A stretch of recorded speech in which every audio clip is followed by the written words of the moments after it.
marka aanan guda galin cashirka arrin yar baan rabay oo dhibaato taagan yar tacliiqino baraarujin muslimiinta arrintaas waxa weeye abaaraha iyo dhibaatooyinka ka jira wadalkan aynu joogno qaybo kamida waad ogtihiin khaasatan gobolkan ay Soomaalidu degaan North Eastern dhibaato ba'an baa ka jira abaaraha ka jira biyo la'aan baa ka jira baad la'aan baa ka jirta marka dad iyo dunyaba waa la leeanaya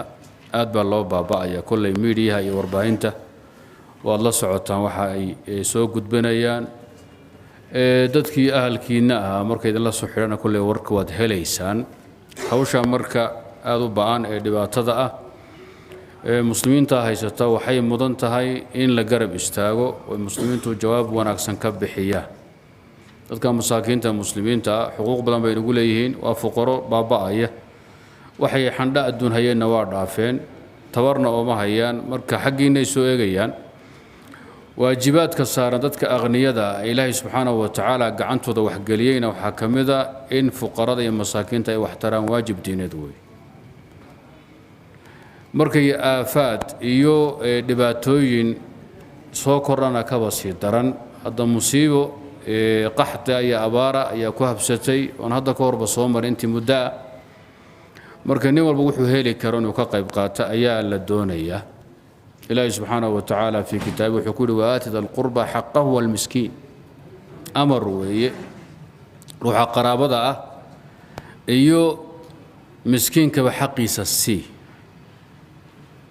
gaaladii markii naarta ilaahay subxaanahu wa ta'ala uu geeyay su'aal laga weydiiyo maxaad naarta ku mudateen ما سلككم في سقر maxay ku jawaabeen qaaluu lam nakum min al-musallin wa lam naku nut'imu al-miskiin ma annan tukan jirin oo hadaba waxaan mudanay jahannam iyo naar saqar la yiraahdo sidoo kale masaakiinta ma anna wax tari jiro ma naqudin jirin jahannam asaasan ku mudanay miskiinka marka tabaalaysan dhibaataysan waliba markuu muslimka yahay ka sii daran haddii wax la tari waayo oo loo gurman waayo adoo awoodi kara naar baa lagu mudanaya hawsha marka waa in jawaab fiican laga bixiyo miskiinka in wax la tari ilaahay subxaanahu wa ta'ala wuxuu la simay xaqul waalidayn wa bil waalidayn ihsaanan wa bidil qurba wal yatama wal masaakiin dadka fuqarada marka masaakiinta ah ee baaba'aya ee dunya iyo dad waxay hayeen ba dhaafeen ee lafooda inay badbaadiyaan oo hadda ku rafanaya waa in gacan islaamnimo loo taago waa in loo gurmado wixii la tari karo nin walba wuxuu awoodi karo